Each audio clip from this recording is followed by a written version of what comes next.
You are now listening to You Heard. In today's episode of You Heard, we are joined by Jenny, who talks about how her life has been a blessing in disguise. Whether it's her daughter, her diagnosis, her mixed family, or the way in which that she experienced education, she has found it to be a catalyst to become the woman that she is today. On today's episode of You Heard, we are joined by Jenny, who is actually a friend of a previous guest, Brenda. And Jenny and I were put into connection through her, and I'm really looking forward to this episode. Jenny is on the journey from a carefree, living day-by-day 17-year-old to a 26-year-old mom. She is an educator, student, and still a work in progress, aren't we all? And has truly been enlightened, and it's been rigorous. She was once a girl who meandered passively through life to a woman with purpose and most of the time a plan. Welcome, Jenny. I'm super excited to have you today. I know that this episode is going to be awesome. I feel like we were meant to meet each other, especially since your daughter's name is Nadia, which is my sister's name. So I feel like we're meant to be connected in some which way, shape, or form. Oh, I also feel that way. I named her looking for some inspiration. Her name means hope. And I have always looked back at that as this motherhood being a way to be hopeful, to look at things positively, and being able to use my experience and to be able to share it with your audience and hopefully anybody who understands where I'm coming from really means a lot to me. So thank you so much. Yeah, of course. So Jenny, I'm going to give you the floor to really dive into your topic, and yeah, the floor is yours. Go ahead. Hey, so yeah, my name is Jenny. I'm 26. I'm currently a paraprofessional, which is just like a teacher's aide. I work with special education students. I've been working with special ed kids for about 7 years, Oh, and wow. I absolutely love it. My dream, my end game really here is I would like to work in like an alternate school type of setting. So those would be like those difficult kids, behavioral issues, mental issues. I just really want to give back. I was once a difficult kid, and I had teachers who really worked with me and really gave me the time that I needed, the understanding that I needed. And I feel like everybody needs a second chance. We need those third, fourth chances sometimes because I know I did. And I definitely want to bring that back. I'm studying special ed right now at Harper College in Palatine, and I'm going to be transferring to Roosevelt in the fall. I'm very excited. And yeah, thank Congrats. you. And I have my 8-year-old Nadia. Yes, so that's my girl. Um, I myself am Latina and American. My mother is Mexican and my father is American. And growing up, I really felt that I always had to make choices for myself, tough choices, things that a lot of kids don't have to. Being Mexican and being American, especially, I feel like in the kind of time that I grew up in, I really had to choose either being Mexican or being white. So when I Mm, was around Latinos, I really had to amp up my Latino-ness, or I yeah. was too white for them. And when I was around whites, I had to like lower my Latino-ness and be more white because then I was too Latino. And I really Mm-hmm. actually felt that even within my family at times and within my close-knit friends. And I really was pressured to kind of choose an identity for myself at a very young age. And along with that, my parents had a more conservative and strict parenting. So Mm-hmm. I had to repress a lot of my naturally wild, exciting personality. I had to be a little bit more quiet. I am an extreme person. I like to laugh, I'm loud, and being in that type of household where it's like be quiet, sit down, like that really did put a pressure on me. And when you're constantly at a young age being told to make these tough decisions and being told that you can only be this part of yourself or this part of yourself, at some point I just backed up and I said, I'm just not choosing anymore.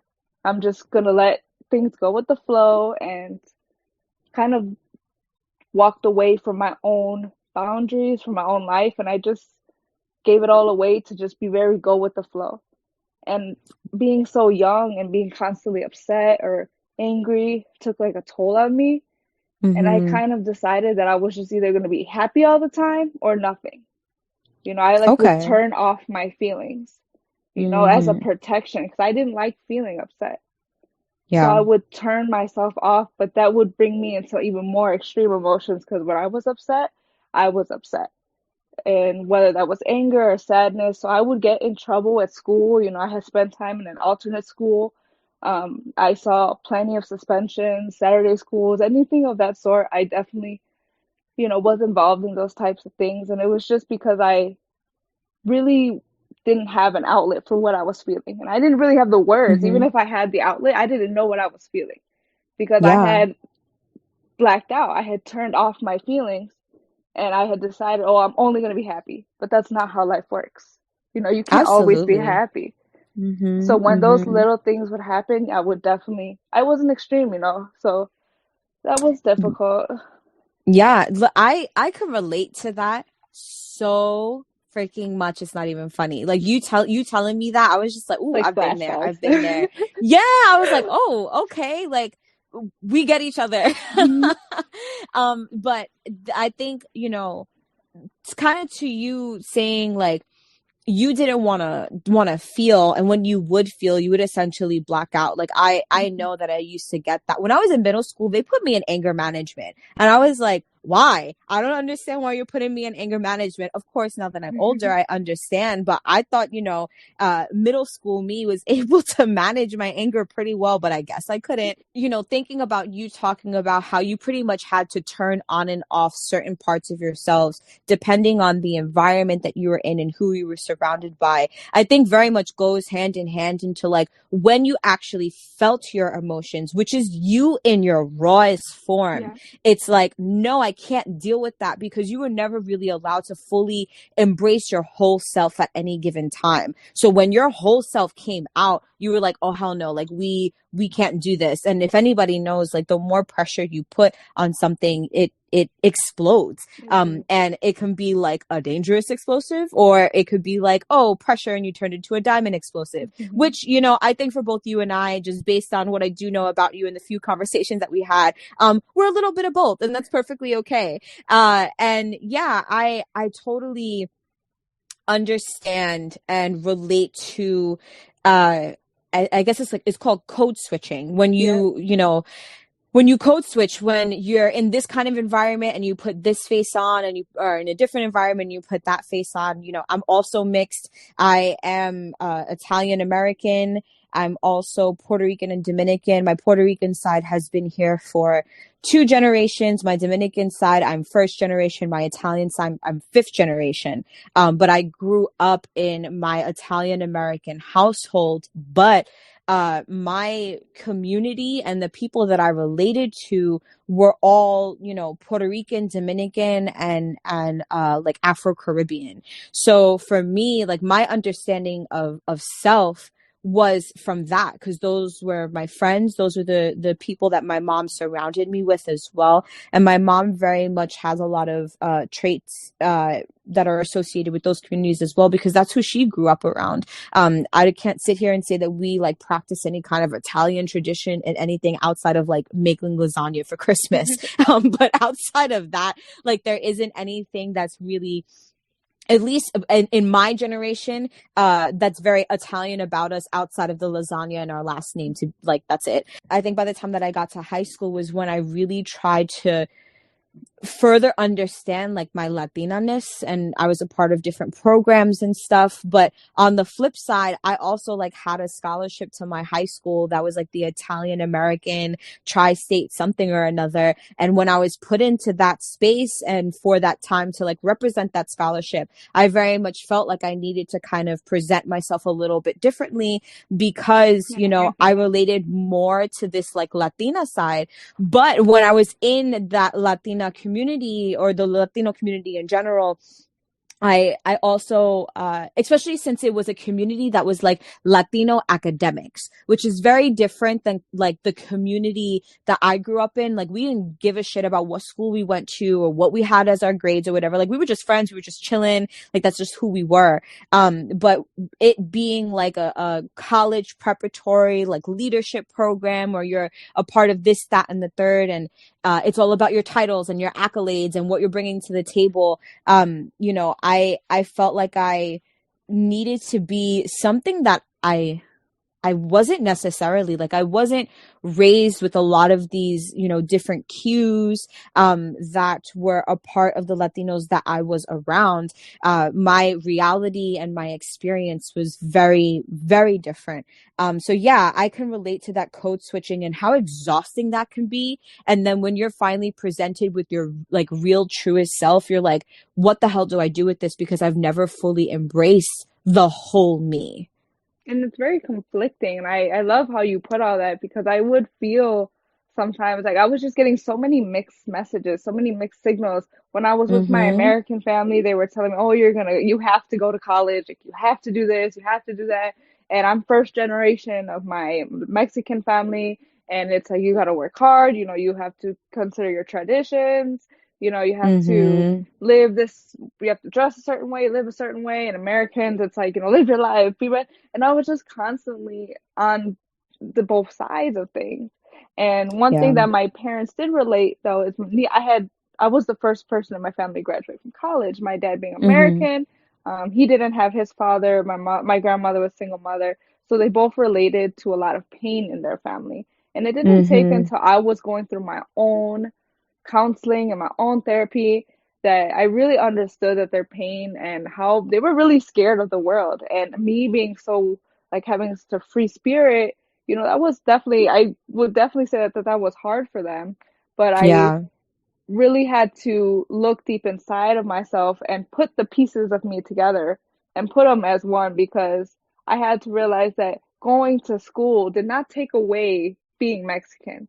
And I was Mm, actually hurting my, like ancestors thinking that this Latino part can't be the part that goes to college. This I got you. American part can't be the part that, I still to this day try to very much respect my family's rules and traditions, in a world where it's like do your own thing. And I really love that, but I really have so much love for the tradition, and I'm very religious. I'm Catholic. All the things that we participate, I don't mind taking the time to do this, even though maybe it's like old school, and I had to decide for myself as an adult which parts of me were the parts of me and not the parts that people were Mm, telling me to be, and when my friends would also, because I grew up in a primarily Latino area, there's definitely a mm-hmm. mix of things, but my friends were mostly Latinos. And it Right. would be like I had to push my Mexicanness. I had to make sure that I was showing them I was just like them. Otherwise, Right. I felt different, and feeling different really will be like the poison for your youth because you just want people to get you. And Absolutely. I've been actually going to some type of social work since I've been in fifth grade. So I kind Mm, of had a lot of those understandings. I'm pretty good at like understanding from the outside, but actually doing the work, that took me until we had my daughter at 17 when I was like, mm-hmm. whoa, like everything just kind of hit me at once. Aside of everything, I love life. I'm just such a happy person. I just am so happy all the time, and because I really appreciate things. I think from being so stressed and sad from so young and just constantly having to make these larger than life decisions, it really just made me appreciate every moment that's calm and peaceful and happy. And I just really like to live with that. I like to spread joy. I like to compliment people I see down the street. Whatever I can do to make someone's day, I will absolutely do that because I remember there were days that I was wearing a special outfit and I would have loved for someone to tell me how cute I looked. And they're like, wow, you look Hey. extra white today. And I'm like, oh, okay, cool. Like, Thanks. I needed that. Or when I was, going to school and people were telling me, well, yeah, you're doing that because you're white. And I was like, so you can't do it, and I'm doing this for us. I'm doing this to show you, Mm-hmm. we can do this. My Mm-hmm. daughter is African American, and then and half of me, so Mexican and American, and she wants to be the first Black woman on the moon. And I Yes. absolutely tell her, yeah, that's gonna be you. If I have to drive the spaceship myself, we're going at this I point. love So, that. Oh, we're my going. heart. Yes. You Yeah, know. I did see your post of like the colleges that she's already looking at and like where she wants to go and her talking about her future and the fact that you're telling her that she can. is amazing. Like I think for at least for a lot of the parents that I grew up around or with, or maybe how they were respectively raised by their parents, it was a lot of like, you can really only do these things because Mm-hmm. this is what's going to guarantee you security. This is what you can reach. You have to go through this respective route to get through X, Y, and Z so you can have that security and you don't have to live paycheck to paycheck and you don't have to be in survival mode, etc. But just like telling your kids or telling youth in general, because not everybody has to be a parent, but telling youth in general, like, yeah, you could do that. Like, let's figure out all of the ways that you can get there rather than it just being one route, one way. You got to act like this. You got to dress like this. You got to do it this way. It's like, no, like we're going to figure this out together. I support you because I know that you can, regardless of what it is. So that's beautiful. I mean, your daughter is 1000% blessed to have a parent like you, who is also like eons ahead in regards to knowing themselves and working through some of the, you know, things that they went through as a young child. Like you said, like you're understanding and you started that at a very early age and you're grounded in gratitude. And I think so many people need to practice that. Like, how can I be thankful and happy for the things that I have gone through and that have gotten me to where I am today? Even if where I am is not necessarily what I want to be forever, Exactly. that doesn't mean that I can't be happy in this moment and appreciative for what I do have and what I have been blessed with. So I'm so here for your energy. That's awesome. Nice. And I really like what you were saying, how you were talking about, you know, the mixed community and everything and how you didn't know parts of yourself. I experienced that to an extent. I was with my Latino family like every like growing up I saw them every Saturday and you know when they Mm. hear this shout out to them, love you guys. But I literally saw my American families on holidays because that's more like I in my experience of being like white, that's how it was. We Mm-hmm. kind of just see each other on like Yep. holidays. So, Mm-hmm. you know, I didn't have those same connections and I really look at her and I know that, you know, she does not get as much of her African Americanness as she does her white and her Mexican side. But I can never help her with that. I will never be able to help her be an African American woman. But what I can help her with is knowing she does not have to pick. I if she when she Mm. has things because you know like her hair, her skin color, when they are regarding to that side of her life, I do not dismiss it. I want her to know that that is absolutely part of her and we will talk about it. We will understand it whatever way that we can so that she grows up feeling secure in all the parts of herself. She does not need to Mm. pick who she is here, who she is there. Like she can be 100% her wherever she goes. And I teach her that loving herself really does come from knowing where you came from. And I do what I can, you know, to teach her about obviously my side, you know, my Mexican family she knows, or her American family she knows.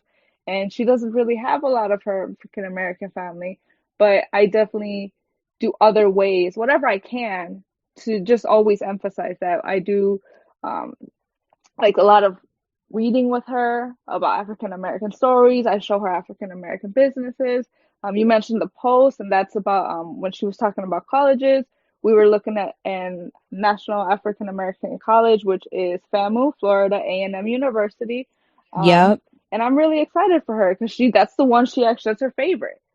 She said, I That's want so to be cute. around people like me. And I said, girl, we're going to take you there then. I've already planned it. You got to go. We're going to move there Oh, when we're 17 so we could get that in-state tuition and it's going to be yes, perfect. tell them. You know, I've already figured it out for her. And I really like that she's not scared. You know, I would be kind of Mm. nervous. I remember being a little bit intimidated about being around my white friends, my white colleagues, because I wasn't as much influenced by that part of my life. So I felt like, oh, am I Mm-hmm. ever gonna like do this right? And she's ready. She's like, yeah, I want to go to that one. I said, well, hey, I'm gonna start planning. And that's, you know, when I got pregnant at 17, you know, from somebody who at one point I was so hard, like so scared to make decisions. When you have like strict parents, it's Mm. hard to make decisions because you're always told what to do, you know. And Right. in the culture, you know, like when I was raised, because I was around a lot of my Catholic religion, there's a lot of rules Mm-hmm. already set for you. Yep. And when I became pregnant at 17, I think there was like a switch that changed. It was, I'm going to do this. Like I went from being somebody who was always scared, always nervous, doubting myself, doubting my abilities. Even when I did something good, I was like, I just, that imposter syndrome, like you just don't feel like you deserve it. No matter how Mm-hmm. hard you work, I just didn't feel like I was doing the right thing or I was moving the right direction. And I had her, and I turned into this go-getter, like hardworking. Like I had mentioned, I was definitely not someone who was doing the right things as far as like school and academics. I was young. I made a really close-knit group of friends, and to this day, we're like family. And with the support of them, I actually ended up finishing because I got pregnant at 17, so it was my senior year. I finished my senior year of high school with honors, which is something I had Okay. never in my life done. But Right, I right. just changed my whole way of being because I was like, I am no longer just doing this for myself, and I'm never going to put her through what I went through. I want her to see firsthand what it's like, and we've done this hand in hand. She's really been as much a help for me as I help her, and it's really been That's like a awesome. balance between her and I. It never crossed my mind like, oh, I couldn't do this. The second I found out I was pregnant, she became like part of my daily conversation, like, oh yeah, Nadia's this, Mm-hmm. and they're like, she's in your belly, and I was like, she's right here, she can hear you, like you guys need to put some respect on her name, Mm-hmm. okay, like she's right here. She can hear Yeah, you. yeah. So I really took That it all in. mm-hmm. Yeah, like I love that because I mean I've been a mother for a year, almost a year and a half, and I know that the moment that I found out that I was pregnant, I was super uh what's the word? I don't want to say shocked because like I knew. I was like, okay, I'm pregnant. Like before I even, peed on the Mhm. stick or went to the doctor, anything like that. Because you feel the change in your body, like something's different, and you haven't felt that way before, but Um, but from that moment on, it really, at least for me, and I know for you and a couple of other mothers, because not everybody has the same experience, but things really change. And like you said, like you understand that you're living for more than just yourself. And you are becoming a mother, but you're more than just a mother. Like you're defined by other things, Mhm. and you feel this like almost this automatic need to be your best self, to not only set an example for the child that's about to, physically come into your life, but also for you, because it's like you understand, like, I can't be the best for my kid if I don't know how to be the best for myself. Mhm. And similar to kind of the relationship that you have with your daughter, it reminds me a lot of the relationship that I have with my mom. I think for her and I, we very much are like each other's support. We're each other's balance. Like we're very much the same, but we also have a lot of differences that balance each other out. And we've learned so much from each other. And like we're daughters, mother and daughter, but we're also kind of like best friends. Like like I said, like we're each other's support. So I know that kind of relationship, and respect and admire the relationship that you have with your daughter, because it reminds me so much of the one that I have with my mom, because it's very symbiotic in a sense. And my mom has always been behind me and supporting me very much the way that you support your own daughter. And like you could do whatever the hell you want. Like there's no limit stopping you. Mhm. And my mom wasn't like strict or anything. She definitely expected a lot out of me, but that's because my mom knew what I was able to bring to the table. So she did everything she could to give me the space for me to be my best self.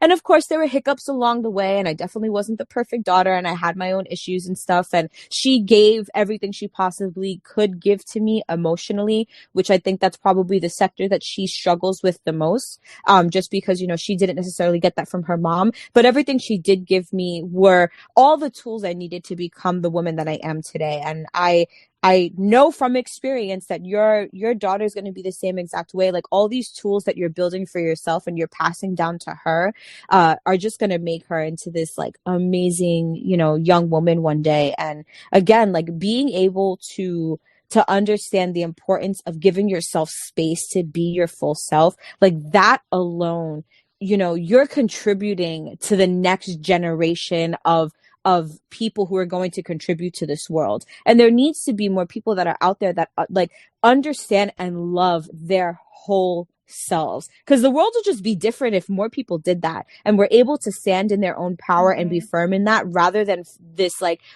fear of losing power or fear of not fitting in or just like fear of not being enough. Like if we raise and influence the next generation and understanding they are enough regardless of what they do and who they become, honestly, I really believe the world to be a different place. So your contribution to the next generation of people is amazing. Thank you. Yeah, and I really am, I'm doing that all in. After having her, I realized that what I wanted to do is I wanted to be an educator. I actually Mm, knew that there was a step forward, that not only did I want to help my daughter be the best she could be, I wanted to go into the system that at a lot of points actually failed me.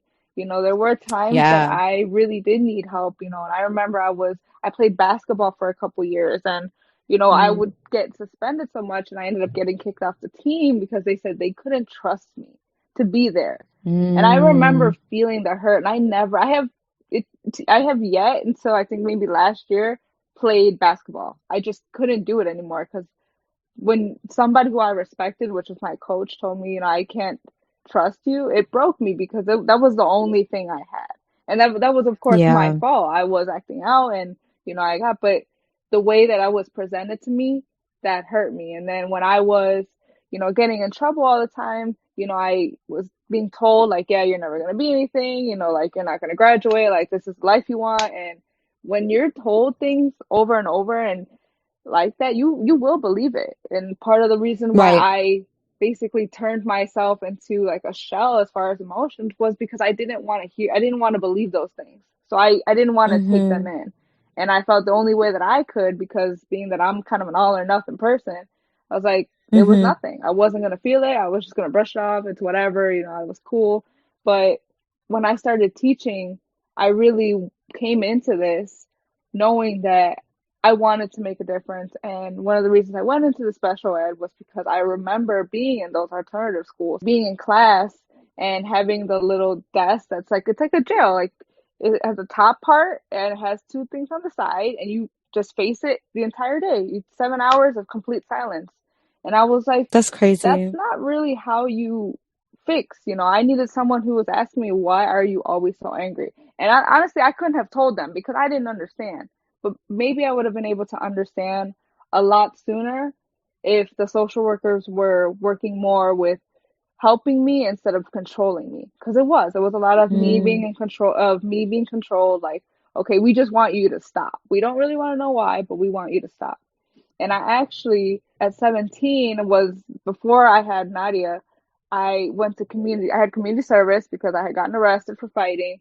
And where I mm-hmm. went to community service was this place called Clearbrook, which is a home for disabled adults or adults with disabilities. Mm-hmm. And that was the first time I ever experienced working with this people with disabilities. And I was like, oh, I'm doing this like forever. Like I will, from community service turned into my life's work. Like I will be Yeah. spending the rest of my life, I hope, working with students with disabilities because that experience just imprinted on me so much, wanting to help people that in a different way, people didn't really expect anything from him, didn't really look for them as people that could be anything or do anything or deserve like to go out and have fun and live with these lives. The school systems are so much different than, the years I saw that was almost 10 years ago. And I'm really thankful for that. And I'm here to be part of even more change. I work in a transition program, which is for adults 17 to 22 as they are leaving the high school setting. And it's more of teaching them independence, work skills, giving them the option to have hobbies so that they can live their life. They don't have to be just stuck in the house all day. They are people, and I am here Yes. for them to be able to live life to whatever life that they can have. They deserve at least to be able to have that opportunity. And the same way, people like myself who sometimes struggle, who sometimes fall, and I'm still not to this day perfect, but It Mm-hmm. does not take away the fact that I deserve a happy life. And I really see that for everybody. There's nobody I would look at and think that you didn't deserve the best that the world can have to offer. And it's part of it is giving. You know, I can get stuff as much as I Yeah. want, but I'm giving, hoping that you can see that and maybe one day give too. As you're getting, you know, maybe that will inspire you one day to give to someone else. And it really is just like a pay it forward, and it goes around the whole world. You know, I really think that there was someone someday who did something really nice, and it came back to me one day when someone opened the door for me. It really does come. We are all one people, and it really means a lot to me. You know, when I look at my students and I look at my daughter, you know, I really see them as I see the world as a reflection, as an extension of myself. I want to be treated well. You know, I've been sad, I've been hurt, so I really want to put that light in the world because sometimes people need it a lot more than I do. Um, Wow. Like you definitely are. That whole speech right there, that whole piece, like you just have me feeling all different kinds of ways. That was amazing. Like you, even though you and I have not physically met, you sound like such a beautiful person. And we need more people like you in this world. I grew up in a household with my mom, my sister, and my autistic uncle. He's actually my great uncle because he's my grandmother's mhm, brother. Anyway, so he's autistic, but he's I guess you would call like high functioning mhm, autistic. He can do a lot of things for himself. He doesn't necessarily hold conversations or anything like that. And like most autistic people, you know, he has a knack for certain things. Like he's really good at numbers. He's really good at math. When I was in elementary school, I remember he was the one who taught me how to do like multiplication and division and stuff. And what you were saying is like giving them the space to be everything they can be. And when he was born and when he was growing up, they definitely didn't have the services to really foster that idea of like, you know, people that are born with disabilities or are differently abled are able to contribute to society just as much as anybody else that is quote unquote normal. Because I at least for me, because of how I grew up and who I grew up around, I definitely don't see them as different. It's just or like not normal. It's just a matter of how they approach the world. And if you think about it, everybody approaches the world mhm, differently, and not everybody is meant to go through the conventional route of, you know, going to school or going to college and getting a job and you know, this kind of indoctrinated version of like how you have to be as a human being. And you know, as a world that has all different kinds of complex human beings, we need to do better by doing better by, how do I say this? We need to be better to all different kinds of people and how they learn and how they approach the world, rather than institutionalizing them or drugging them up or putting them in a position where it's quote unquote education, but it's really like jail. Like mhm, you just said, like, you know, it's a matter of like, how do I control you and try to make you as normal as possible? But you're not giving any space for you to have the tools to function as yourself. mhm, It's like, I'm going to give you tools to function like everybody else in society, rather than you having an understanding of who you are as a person and how you approach the world, and being given the space to really thrive in who you are, rather than trying to again be something else. Like just based on your story, you were constantly put in this position of like, you can't be this, you have to be this, and I'm going to keep like pushing you to be in this box because you can't be too much of this because it doesn't fit here. And we need to stop approaching the world that way, especially in education. I myself, I was a camp counselor for years. Like every summer, I was doing it from 13 to after I graduated from college. And I honestly, it was one of my favorite jobs in the whole world. If it paid more money, I definitely would still be mhm, doing it. But we used to have a lot of kids who had all different kinds of abilities. And I remember when I was 13, which was my first year doing it, I had this young girl who was in my group who had some kind of like neurological was neurologically differently abled, and she essentially presented herself and acted younger than her actual mhm, age. So I think her and I were maybe like 2 or 3 years apart from each other. So maybe she was like 10 and I was 13, but she acted more like a 4-year-old or a 5-year Hmm. old because that was kind of like her ability or track of how far she has learned at that point in time for however they deem measuring people's abilities and intelligence and so on and so forth. But it was my experience with her that really put into perspective of like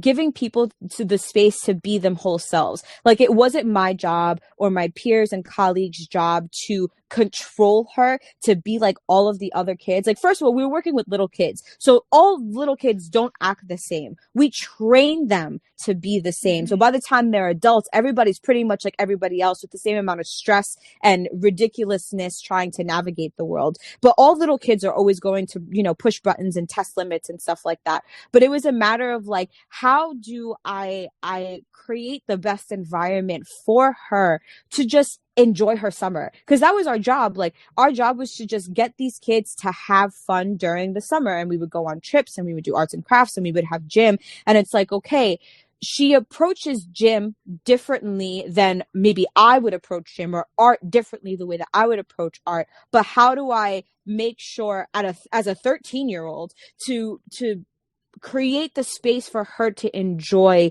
her approach in X, Y, and Z kind of activity? And I think because of how education is set up, it just doesn't foster the time or hire. So definitely plenty of times don't hire the right people who are Hmm. trained to work in those kinds of environments or think those kinds of ways.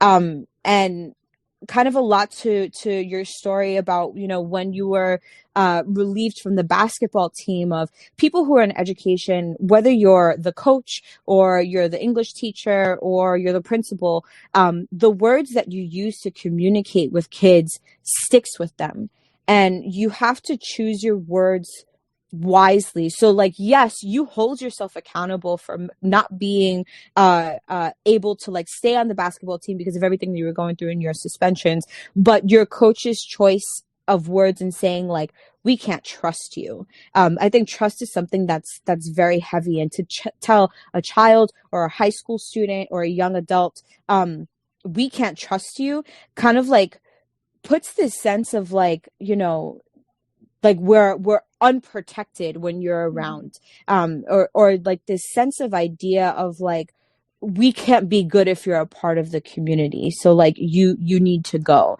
And I don't think people understand how something as simple as a small word like Yeah. trust can really weigh on a person and how they see themselves and how they carry themselves.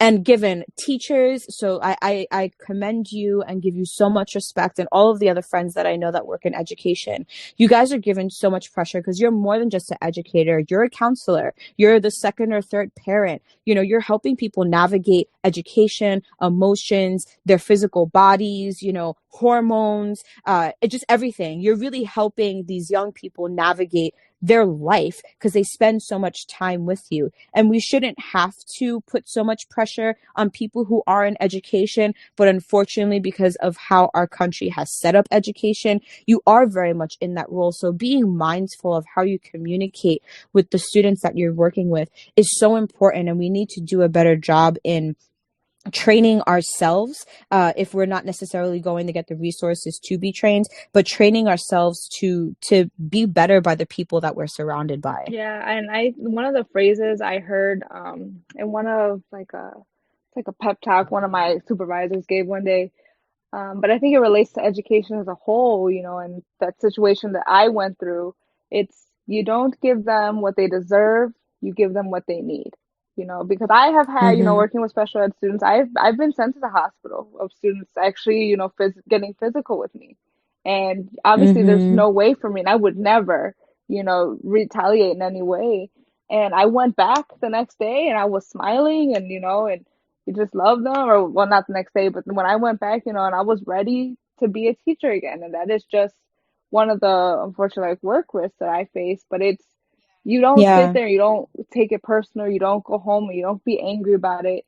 You understand that these people, they express themselves in a way That's different. And when I look back at my life, being that I was a fighter, I don't necessarily look at her differently. I didn't really look at her like she was this bad person because in my own aspect, I was kind of doing the same thing. When I didn't understand how to say, I would go and I would get in a fight, or I would go and I would act Mm-hmm. out in class.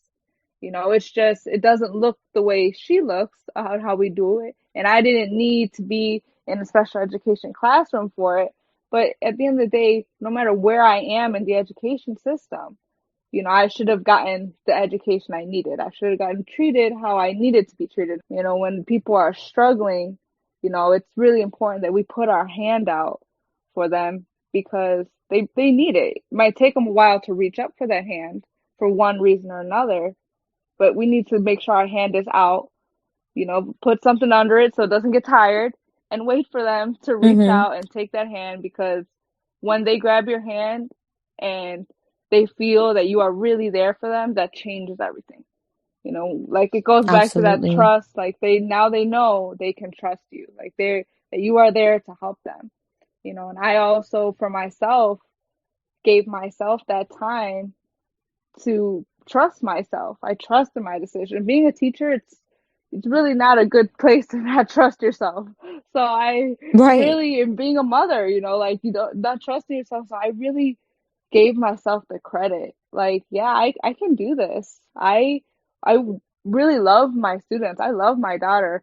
So with that in Mm. mind, I know I'm doing my best and I can trust myself, maybe not to always do the right thing. I'm not always going to be perfect, but I will always do my best. I'll always bring, the right intentions to the table and anything else we figure it out. You know, I I Yeah. can't control everything, but what I can control is working hard. And after having my daughter, and graduating from high school, I had 2 years where I just like I went hard. Like I got my associate's degree and I got my first car, I got my first job, and I just like worked myself so much and I worked really hard and I would come home and I was just every day just coming home to my little girl and it was just fantastic. It was just like Mm. it was bliss. And I remember just thinking like I want this world to be good. I want this world to be good for her. And that part of this world is me, so I need to be good. And thinking of going off of that, I had to get really serious with my own treatment. After Mm-hmm. graduating from my Harper College and getting my associate's degree, I kind of lost my vision. I kind of lost where I was at, and that's part of, being accountable is you can mess up, and I was really hard on myself because I had, was in this fire, like the adrenaline of having her and, like, okay, now we Yeah. got to do this, we got to work, we got to work. And then I kind of graduated and got that first half of my degree, and I was just kind of like, all right, like now, like, do we keep going? Like, are we gonna work? Because I was actually I was working retail, and I was really good at it, and I had never Mm-hmm. expected to be really good at it. So I was like, could I move up, in this? And then I kind of started getting those. Oh, like, I'm young, I kind of want to go out, so I wasn't home as much. And I just kind of went a whole different way at some point. And, around 2017, I had like a really bad depressive episode where I was thinking a lot of suicidal thoughts. And I wasn't like an Mm. acting suicidal thought type person, but I was constantly imagining it, imagining it. And I had made the decision that I was going to take a break from school. I was gonna work, but I wasn't gonna work like too much. I was gonna balance my hours and I was gonna be home more. And I had to Mm-hmm. reconnect with who I was. And I got really serious with my recovery, my therapy, and I was officially diagnosed with PTSD and anxiety. And having the diagnosis and taking myself out of the game for a second really allowed me to reflect on how much being nice to people and being nice to yourself will really shape, the world that you live in. Like no matter what was going on in my life, I would come home to my little girl, and it was just like, oh, like, okay, like for a second, Mm-hmm. like let's hurt. Let's, like with her, I could be those, all those feelings that I would put away, that I had lived my whole life hiding. I would come and she'd be asleep, and it wasn't until I was like next to her that I would just cry. I would just be like so Yeah. sad. Or like with her, I would, be nervous, because we were paired, she wanted to go like run around. And I'm like, oh my God, like please, like just be by Yeah. me. And I allowed myself all these feelings that, for a couple years, I just focused on doing for other people. I was giving and giving Mm-hmm. and giving, that I started to feel a little bit of burnout because I just was never expecting anything, nor was I being Yeah. around people that were willing to give. I was, when you're a Mm. giver, you have to be careful because the people will not stop getting, and I needed to be around people who were willing to give me the same time that I needed. And when I went into therapy, I did that for myself. I surrounded myself with a support group. I had really close friends, really close family that took the time to sit down with me, and they would check up on me. Like I have friends to this day that text me almost every day, like, "Are you okay?" Like, "Yeah, I'm good." Like today's good, or sometimes no. I'm not good. I'm No, it's allowing dope. myself to not always be good. The same way not everybody is gonna have a good day. And I know in the end that makes me a better mother, makes me a better educator, friend, daughter, I'm a sister as well, all that stuff. I completely can relate to what you're saying, especially in the sense of like after a long day, or when you're kind of like in your bag of emotions and being around your child. I think because there's I hate using the word innocent because I think like innocent and purity has some weird Hmm. connotations with it in our society. But just this like kids don't have ties to anything because they've barely lived Hmm. life yet. So there isn't a sense of expectation of who you're supposed to be. Exactly. So it allows you this space to just be your fullest and rawest self, because for them it's okay for you to cry, it's okay for you to release, it's okay for you to be stressed. And I also think that it's important to show that side of yourself and show that sense of vulnerability to your children, because it shows them that it's okay to be that way, and it's okay to process your emotions, and as somebody who relates to kind of keeping things in, especially because we're extreme people. Like when we let it out, Hmm. it's out, and it, and everybody knows it. So like being able to move past that, I kept everything in and exploded. Maybe not always at the right time. To now, I'm able to work better in processing my emotions. And since your daughter is so much older, she's able to see that and be like, okay, like it's okay to be sad. Like mommy is sad, but she also knows how to work through that and pick herself up and use the tools that she's gained, from going to therapy and what she has been through. And so I'm able to do that too. And they're able to, pretty much gain this sense of like conflict resolution, through how you do things and how you approach the world and processing your emotions. So you set such a good tone by being able to do that, and like being able to, once you were given your diagnosis, being like, okay, this is what I'm working with, and giving yourself that pause. I don't think people pause enough in their life. Like you said, like you were burnt out, you just kept going and going and going, and I'm going to achieve this, I'm going to do this, Hmm. I'm going to do that, and then all of a sudden you're like, wait, I've achieved all these things, but now what? Like what direction am I supposed to go in? And I know that I've definitely felt that after I graduated from college. I've felt that after getting the job that I wanted to get, and you're like, okay, now Fix what? Like, what am I supposed everything. to do? Like, You think it yeah, is. You really, when yeah, I graduated, I got my associates, I was like, so why don't I feel like things are okay? Like yep, where's that, where's the release, of all this pressure that's inside me? Like, why is it still there? Because, you mm-hmm, probably like, you base everything off this moment, and you're just like sitting there like yes. waiting for, like waiting for the fireworks. It's just like there's no fireworks.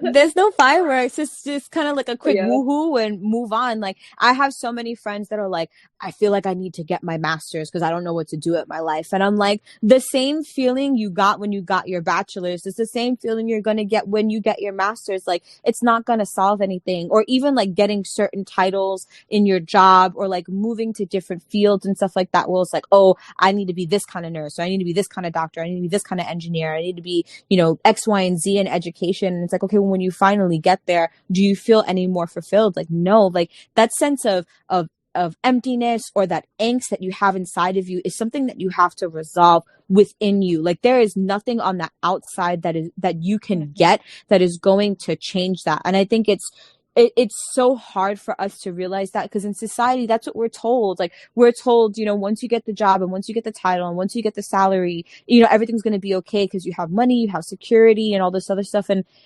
that's the biggest freaking lie that has been sold to Hmm. us. Like the work comes from within. Your happiness, your sense of security just comes from within inside of you. Like there is nothing that's outside of you that is going to give you that.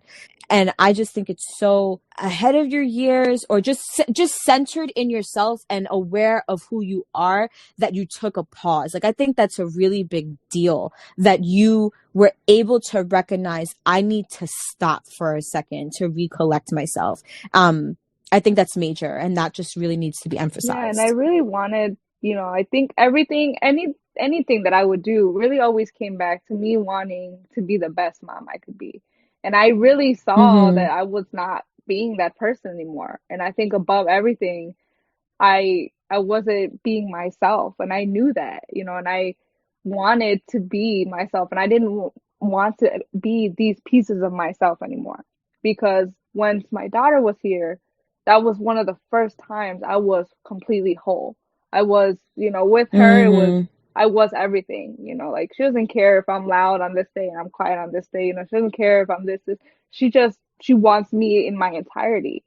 And she was a motivator Mm-hmm. for me, an inspiration almost to, or not almost, fully, she was my inspiration to just go to therapy and put all these pieces of me together and own them and trust myself to be this wonderful person that in her eyes I am. And once I see that, it makes me look in the mirror and I'm like, yeah, you're right. Like I am pretty awesome and I deserve to feel that way. And I go into the world knowing, like I said, that I bring, if anything, a smile. And if that's all I can Mm-hmm. give you, I know I gave you something, because sometimes just, well, we have masks now, but you see someone, they smile at you, it feels good. It's like, hey, and I really give myself the time, now to feel things and really take the time and wonder, okay, so what part of me is this coming from? Because those parts are still Right. part, that I do have parts of myself, but I don't no longer have to live off one of them. I don't have to starve this part of me so that this one can flourish. No, we are all working together, Absolutely. to be me, to be Jenny. One of my favorite phrases, is hacer tengo que hacer la lucha. I have to do the work. I have to work to be myself, to be happy, to be a good mother, to be a good teacher, a friend, to be a good part of this world. And it begins with listening to myself. If I need a day to sleep in, we watch movies all day. If I want to, Mm-hmm. sometimes I'm having a bad day and I like to go out to like a museum, something that's relaxing, but I'm still out, so I'm not sitting, Mm-hmm. because that too, you don't always want to sit in your sadness. You have to push through it. You got to work through it to at an extent. You got to learn, that balance. And that's where I'm at now, is, that's still work in progress part, is I'm giving myself the time to figure out what balance works for me. Like when can I rest? When can I push through it? When do I need to ask for help and when can I help? And I learned a lot through that, through being a mother and being myself and going to therapy. And one of the ones that I went through was like meditation. So I will sit with myself and put on like a noise or like some type of background noise, and I just really allow myself to feel whatever I'm feeling, to accept the Mm. moment as it is. I can't always look too far ahead and I can't dwell on the past. So sometimes I do just need to sit here and just be here and allow myself to feel whatever is happening here. And in that, I can accept the past and forgive whatever is happening. And I can feel confident that the future is going to be a good one. But it starts here. It starts today. It starts in this moment right now. And like you said, I try and live with the gratitude about myself. Being grateful is a good foundation in my Yeah, in my personal that's experience. beautiful. I mean, you spoke to so many things that I think that I personally struggle with. I know, and I've been talking about it so much this week. I struggle a lot with like being in the present and being in the now. I am constantly thinking about the past and the future, and as I like to call it, creating fake scenarios of like what could be or what was. Um, Yeah. and it happens so much. I feel like now, I guess because now I'm more conscious of it, I feel like I'm always doing it. And I'm at this point where I'm like annoyed with myself because I'm like, Natalia, like, what the fuck are you doing? Like, to not do this. So why do you continue to do this? Like, what do I need to do to get myself out of this space? To stop creating these fake scenarios, to stop dwelling on the past, to stop dwelling on a future that isn't even here yet. Like, how can I be fully present right here, right now? So like the fact that you do that and you understand the importance of it, and it helps you center yourself. And another thing is I was recording an episode several weeks back, and pretty much the like main message of the episode is like being a multifaceted, complex human being. Like, that is normal. That's okay. Accept it. Mm-hmm. And again, I think society doesn't really allow us to think of ourselves that way. It's like, okay, well, you're a teacher and a mom, and that's pretty much it. Like, you can't be defined by anything else. Mm-hmm. Or kind of, to what we were talking about earlier of like, well, you're Mexican, but you're also American, and you can only be those things when you're in those spaces. And it's like, you cannot be more than anything else. Or if you're going to label yourself as something, you have to be and act and look a particular way to actually fit that label. And as I'm getting older, and especially just through this podcast, because of all the different conversations I have had at this point in time, I am working to really accept my full self rather than continuing to push myself into different labels and how those labels are kind of made to be. Like, if I call myself an advocate, when I say that I'm an advocate for something, that doesn't automatically mean I do X, Y, and Z, or I look like X, Y, and Z, or I advocate in one particular way. Like, I am Mm-hmm. accepting in when I do call myself something, whatever it may be, it is my own version of that. Because I am a complex, multifaceted human being, and I must give space, and as you said, like, not deprive and not starve certain parts of myself in order to fit a particular mold, or to code switch, or to control my emotions, or whatever it may be. It's like, if I'm going to enter a space, I am entering as my full self, and loving every single part Mm-hmm. of that. And like, you talking about your daughter who does that without thinking and effortlessly. Again, I have a baby, I have a toddler. So a lot of those things can't necessarily be expressed verbally, that sense of acceptance verbally, but definitely, like, though she may not be able to like tell me or embrace me in that kind of way, she just wants me to be me. She just wants me to be there. And Yep. I think after getting off of this respective recording, I'm really just going to sit in that idea, because the way that you put it was that, you know you want to give yourself the credit for who your daughter sees you as, that you are awesome, and you are all these great and amazing things, and that's why your daughter loves you. And you should look in the mirror and be proud of that and be like, shit, well, I am pretty cool. And just this sense of unconditional love and acceptance that our kids give us, because they don't know us to be any other way.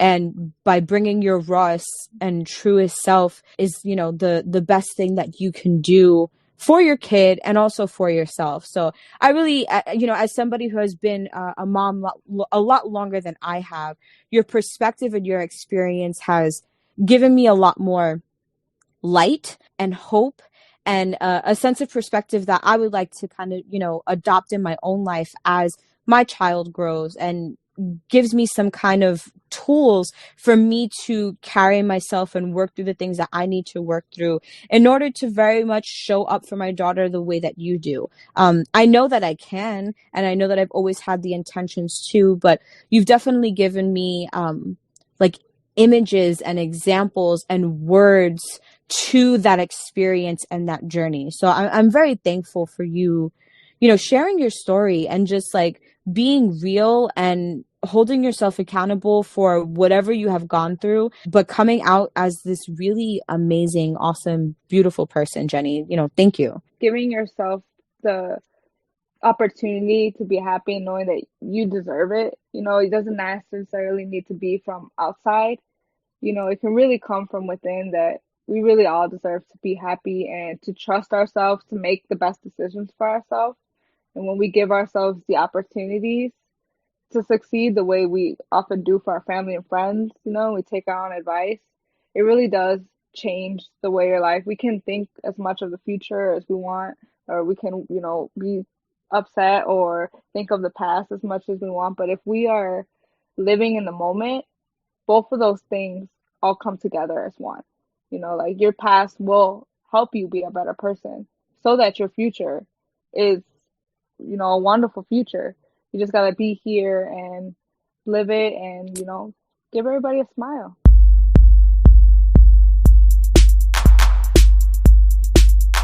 You are now listening to You Heard.